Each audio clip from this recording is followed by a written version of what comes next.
YouTube channel එකට ඔයගොල්ලෝව ආදරෙන් පිළිගන්නවා. අද මම ඔයගොල්ලෝව එක්කන් යන්නේ සිංගප්පූරුවේ travel කරන්න එක්කෙනෙක් අනිවාර්යෙන් යන තැනකට තමයි අද මම ඔයගොල්ලෝව එක්කන් යන්නේ. දැන් මම ඉන්නේ Raffles place වල. ඒ වගේම තමයි අද අපි බලන්න යන්නේ Merlion Statue එක. Merlion Statue එක renovation වලට වහලා තිබ්බා. දෙසැම්බර් මැද තමයි ආපහු open කරේ. එහෙනම් මාත් එක්ක යමු Merlion Statue එක බලන්න.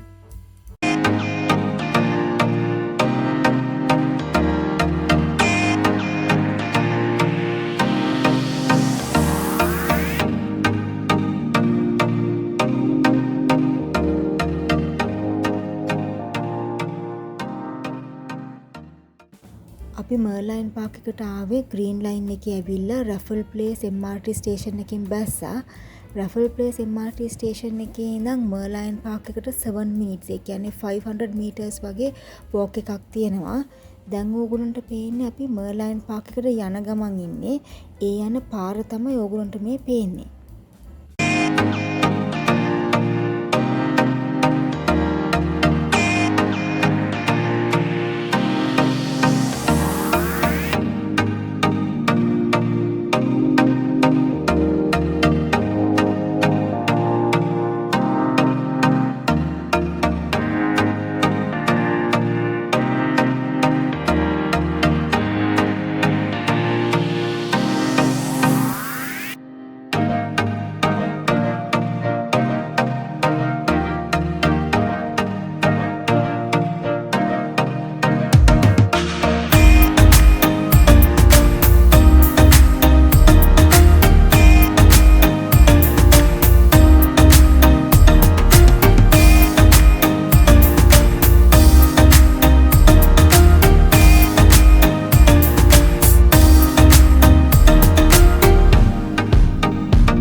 අර ඈතින් පේන්නේ Marina Bay Sands hotel එක.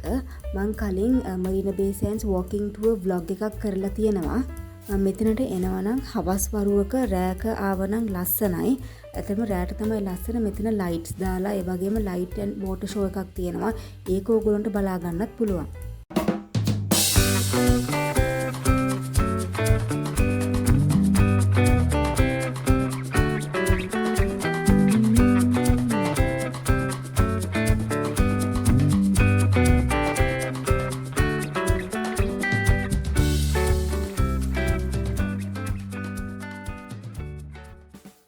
ඕගොල්ලන්ට මෙතනට ආවොත් සිංගප්පූර් ෆ්ලයර් එක, ආර්ට් සයන්ස් මියුසියම් එක, මරීනා බේ සෑන්ඩ්ස් හොටෙල් එක, මර්ලයින් ස්ටැචු එක මේ ඔක්කොම බලා ගන්න පුළුවන්.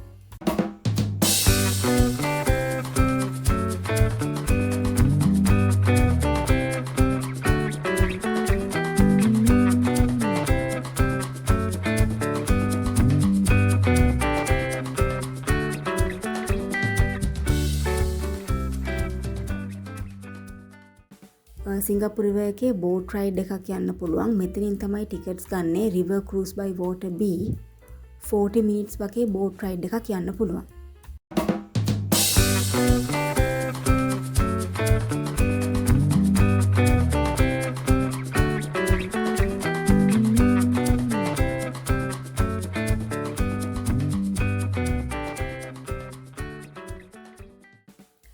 මේ තියෙන මර්ලයින් ස්ටැචු එක. මර්ලයින් කියන්නේ සිංගප්පූරුවේ අයිකන් එක. ඇත්තටම මේක මිතිකල් සිම්බල් එකක්. මර්ලයින් හැදිලා තියෙන්නේ සිංහෙක්ගේ ඔළුවකුයි මාළුවෙක්ගේ ඇඟකුයි එකතු කරලා. සිංගප්පූරුවේ ඔරිජින් එක ෆිෂිං විලේජ් එකක්. ඒක තමයි මාළුවෙක්ගේ ඇඟක් විදියට දාලා තියෙන්නේ. ඒ වගේම තමයි සිංගප්පූරුවේ මුල් නම වෙන්නේ සිංගප්පූරා. ඒකේ තේරුම තමයි ලයන් සිටි එක. ඒ නිසා තමයි සිංහෙක්ගේ ඔළුවක් එකතු කරලා තියෙන්නේ. මේ විදියට තමයි මර්ලයින් ස්ටැචු එක හැදිලා තියෙන්නේ. මර්ලයින් ස්ටැචු එක මීටර් 8.6ක් උසයි. ඒ වගේම ටොන් 70ක් බරයි. මේ ස්ටැචු එක මුලින්ම තිබිලා තියෙන්නේ සිංගප්පූර් රිවර් එක ළඟ. 1997 එස්ප්ලැනඩේ බ්‍රිජ් එක හැදුවට පස්සේ මේ මර්ලයින් ස්ටැචු එක පේන්නේ නැතුව ගිහිල්ලා තියෙනවා. ඊට පස්සේ තමයි මෙතනට මේ මර්ලයින් ස්ටැචු එක ගෙනල්ලා තියෙන්නේ. ඔන්න ඕක තමයි මර්ලයින් ස්ටැචු එකේ කතාව. ඉතින් අදට මම මේ වීඩියෝ එක මෙතනින් ඉවර කරනවා. තවත් දවසක අලුත් වීඩියෝ එකකින් හමු වෙමු.